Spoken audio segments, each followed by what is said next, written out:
நாடாளுமன்ற தொகுதி மறுவரையறை, அதாவது டீலிமிட்டேஷன். சமீப காலமா நம்ம அடிக்கடி கேட்கிற ஒரு வார்த்தை இது. இந்த ஆய்வு இந்த விஷயத்த ஆழமா அலசுது.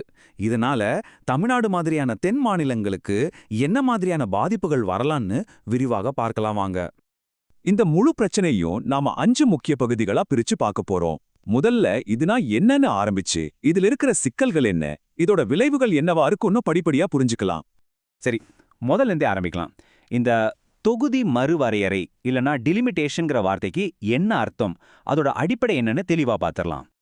இதோட கான்செப்ட் ரொம்ப ரொம்ப சிம்பிள்ங்க. ஒரு பகுதியில எவ்வளவு மக்கள் இருக்கிறாங்களோ அதுக்கு தகுந்த மாதிரி தான் அங்க அரசியல் பிரதிநிதிகளும் இருக்கணும்.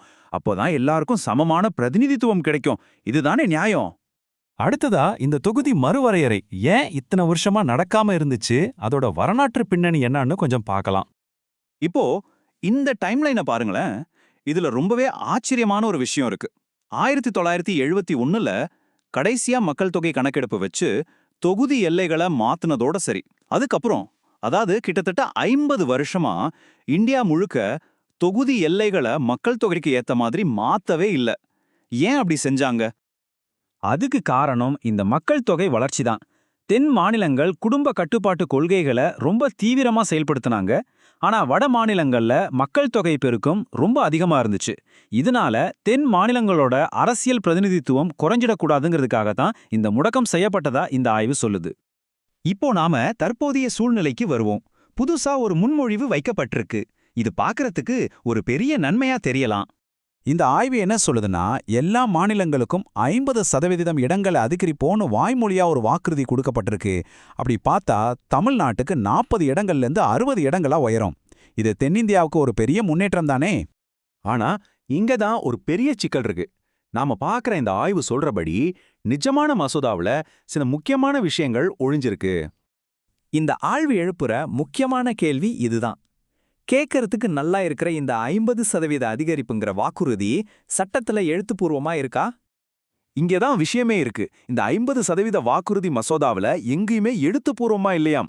அது மட்டும் இல்லாம ஆளுங்கட்சியால் நியமிக்கப்படுற ஒரு புதிய ஆணையம்தான் எத்தனை இடங்கள்னு இறுதி முடிவெடுக்கும். அந்த முடிவை நீதிமன்றத்துல கூட கேள்வி கேட்க முடியாதுன்னு இந்த ஆய்வு சுட்டிக்காட்டுது. இதுதான் பெரிய ஆபத்துன்னு சொல்லப்படுது. இந்த ஆய்வு இன்னொரு முக்கியமான வித்தியாசத்தையும் சொல்லுது. 1972ல கொண்டு வந்த சட்டத்துல 25 வருஷத்துக்கு எந்த மாற்றமும் செய்ய முடியாதுன்னு ஒரு உத்தரவாதம் இருந்துச்சு. ஆனா இந்த புது மசோதாவுல அப்படி எந்த உத்தரவாதமும் இல்ல. அதனால அடுத்த மக்கள் தொகை கணக்கெடுப்புக்கு அப்புறம் இடங்களை குறைக்கிறதுக்கு கூட வாய்ப்பு இருக்கு. இந்த ஆய்வு ஒரு உவமையை முன்வைக்குது. அதாவது, சர்ச்சைக்குரிய இந்த தொகுதி மறுவரையறை மசோதாவை எல்லாரும் ஆதரிக்கிற 33% மகளிர் இடஒதுக்கீடு மசோதாவோட சேர்த்து கொண்டு வர்றது இனிப்புல விஷத்தை கலந்து கொடுப்பது மாதிரி இருக்குன்னு சொல்லுது. இதனால இதை எதிர்க்கிறது ரொம்பவே கடினமாயிடும். சரி, இப்போ நம்ம கடைசி பகுதிக்கு வந்துட்டோம். இதோட ஒட்டுமொத்த விளைவுகள் எவ்வளவு தீவிரமா இருக்கும்னு இந்த ஆய்வு எச்சரிக்கிறத பார்க்கலாம். பாருங்க, இந்த ஆய்வுல சொல்லப்படுற மைய பிரச்சனைய இந்த ஒரு வரி ரொம்ப அழகா விளக்குது. அதாவது, மக்கள் தொகையை கட்டுப்படுத்த சொன்ன தேசிய கொள்கைய சரியா செஞ்ச மாநிலங்களுக்கு தண்டனையும் அதை செய்யாதவங்களுக்கு பரிசும் கொடுக்கற மாதிரி இருக்கு. இதோட விளைவுகள் வெறும் எண்கள் சம்பந்தப்பட்டது மட்டுமல்ல. தென் மாநிலங்கள் தங்களோட அரசியல் அதிகாரத்தை நிரந்தரமா இழக்க நேரிடலாம். சிறுபான்மையினரோட வாக்குகள் மதிப்பு இழக்கலாம். இது இந்திய நாடாளுமன்றத்துல ஒரு நிரந்தரமான அரசியல் சமநிலையற்ற தன்மையை உருவாக்கும்னு இந்த ஆய்வு எச்சரிக்கிறது. கடைசியா, இது நம்ம எல்லாரையும் ஒரு முக்கியமான கேள்வியை கேட்ட தூண்டுது.